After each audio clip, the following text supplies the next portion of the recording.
It is the 28th of the 4th, 2012, and this is today's climate change update. I got a lot going on, so I decided to make one on Saturday this week. Let's go ahead and get started on SOT.net. People in southeast Colorado are cleaning up after damage. Up to 5 tornadoes struck early Friday morning. All of the tornadoes were southeast of Lamar. The National Weather Service says preliminary findings indicate 5 tornadoes touched down. 2 in Prowers County, 2 in Kiowa County, and 1 in Bent County. They got a story out that I covered yesterday. Jellyfish-like organisms shut down California power plant. The workers of the Diablo Canyon nuclear power plant received a very slimy surprise this week when they discovered hordes of jellyfish-like creatures clogging the structure, leading to the shutdown of the plant. And they go on basically the same story I told you last night. They also attach 5 different stories where jellyfish have actually clogged the intakes of nuclear reactors, and they've had to shut the stations down due to jellyfish. Flash floods wreak havoc in Kenya. 7 children drowned in national park. Weeks after the long rain season started, Kenyans are feeling the effects as floods wreak havoc in most parts of the country. A church retreat turned tragic when 7 youths drowned because of flooding at the Hell's Gate National Park. Baseball-sized hail reported in Gatlinburg, Tennessee. Viewers in Sevier County have reported large hailstones, some as big as golf balls and baseballs, pounded the area Thursday afternoon. They got videos on that. Golf ball-sized hailstorm in South Carolina. Lightning and hail were reported in several parts of Anderson, Oconee, and Pickens counties on Thursday. Then forecasters expect a few scattered storms today. And they're reporting ping-pong size and half-dollar size hail there. Freak storm sweeps across the Bahamas. Several homes have been damaged. I'm sure this is part of the same thing that was hitting Haiti and the Dominican Republic. The National Emergency Management Agency assessed the damage to homes yesterday after a freak storm tore the roof off at least one residence in southern New Providence during the early hours of Sunday. Record rainfall for one day seen in Portland, Maine. A record rainfall for Portland on Monday helped temper April's stretch of dry, fire-prone weather, greening up places like Deering Oaks, but there are many legged downsides.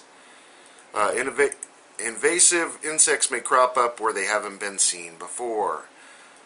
When it rains, it pours, right? Plastic trash in oceans may be vastly underestimated. An oceanographer noticed a disappearing act in which the surface of the ocean went from confetti-colored to clear. Now suggests the wind may be driving large amounts of trash deeper into the sea. Along with all this huge amount of tsunami debris, it just keeps piling up and piling up. More freak weather. Tornado rips through farm in Essex, United Kingdom. Tornado ripped through Essex villages yesterday afternoon. This is Wednesday. A farmer told he was forced to hide in a shed while his wife took cover in a nearby workshop as the extreme weather hit the Hailstead and nearby White Ash Green. Severe gales and massive downpours to batter Britain over the weekend. So this is going on right now. Torrential rain driven by 60-mile-an-hour winds is set to wreak havoc across Britain this weekend. Over to the extinction protocol. 4.1 magnitude earthquake jolts Southern California.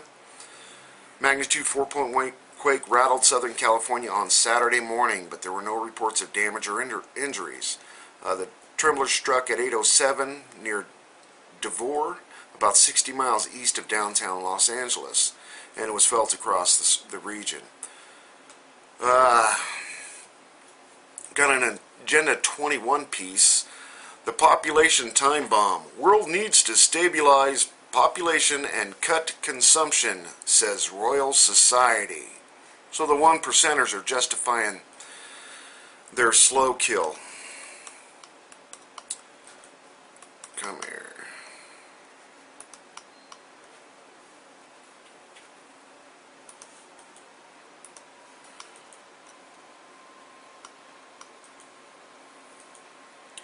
Good.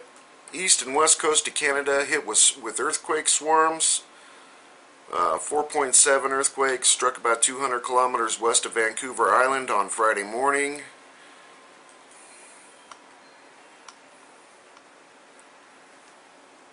Unexplained earthquake swarm in New Brunswick, Canada. That's that ongoing boom, loud noises story.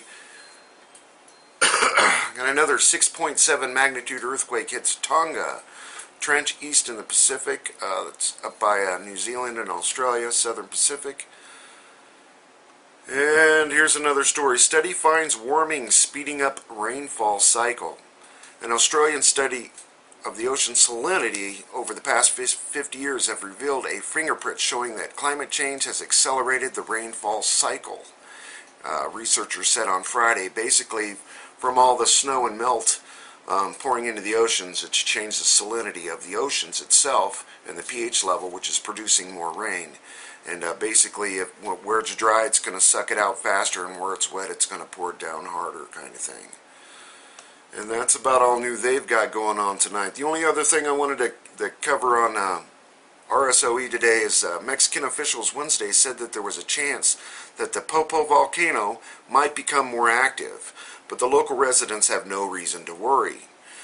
Just last week, Mexico's National Center for Disaster Prevention raised the alert level for the volcano to its third highest rating. On Wednesday, the center director said there was a slight chance that the walls of the volcano may erode due to volcanic activity, but said it was unlikely. The Civil Protection Service said people living in the area should not be alarmed, and authorities are prepared if the volcano activity increases. The volcano's last eruption was in 2000. So don't worry, folks, everything's perfectly under control. I got another story on the Total, the Elgin gas leak off of Scotland. Total making progress as Elgin gas leak. Here's the official story. Significant steps have been taken to stop the natural gas leak of the Elgin platform off the coast of Scotland, French energy company Total said. Total in March discovered a natural gas leak, blah, blah, blah.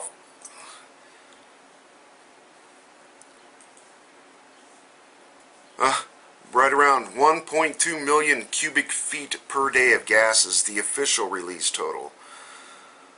And Total announced that they installed a diverter that will redirect leaking natural gas away from a wellhead to ensure safety during the well intervention operation. Engineers only made 2 trips to the platform this week because of the inclement of weather. They were able to equip for a well intervention along with installing a diverter during those visits, Total said. And Scottish authorities conducted a chemical and sediment testing from sites 2 miles from the Elgin platform, said they found no direct marine contamination from the natural gas leak. The company said no natural gas is leaking directly into the water. But again, we can't believe everything that they tell us now, can we? Over to E&E and the radiation stuff. Revelations on nuclear plants sound warning. Harvard study reveals large-scale radiation releases just outside major U.S. cities that lasted for decades. Surely this could not have happened, but apparently it did. Now, this is a study done in the state of Massachusetts. There's a couple of reactors that were ongoing up to like 1984 that were releasing ionized gas in high levels for decades with the company's knowledge. I believe those reactors are down now. Tokyo suburb. Children playing on dirt with huge amounts of radioactivity. Includes alpha particles. Cesium levels so high it prevented identification of other isotopes. And they've got a video on that. They got a video, corium from Fukushima causing increase in radon 222, question mark. TV, no chance of removing melted nuclear fuel from reactor at Chernobyl. Hundreds of times above airborne radiation limit while digging nearby. And they're planning on building another building to cap the building because the building's getting a crack in it and releasing radiation kind of thing. These areas will never be habitable again. they've released more footage from the support posts under fuel pool number 4. Everything's perfectly under control.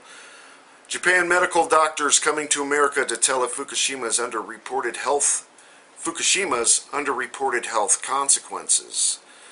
1 year later, Forum resumes Fukushima coverage. Whoop-de-doo. Jeff McCone continues reporting on EPA and Fukushima radiation. And that's about all new they've got going on tonight. I'm going to finish tonight on a story, EXSKF, the blog site. Wholesaler in Tokyo falsified Fukushima cucumbers as made in Iwate and Yamagata last year. It was discovered by information from a citizen. Any penalty? Nah. The Tokyo Metropolitan Government told the wholesaler to do their best not to do that again. It was revealed that an intermediate wholesaler of vegetables who buys from a wholesaler and sells to a retailer in Tokyo had sold cucumbers made from Fukushima Prefecture, putting a made in these different other places stickers on the packaging. So we can't even believe the packaging that we're getting now. Try not to do that again. Enjoy while you can, everybody. Thanks.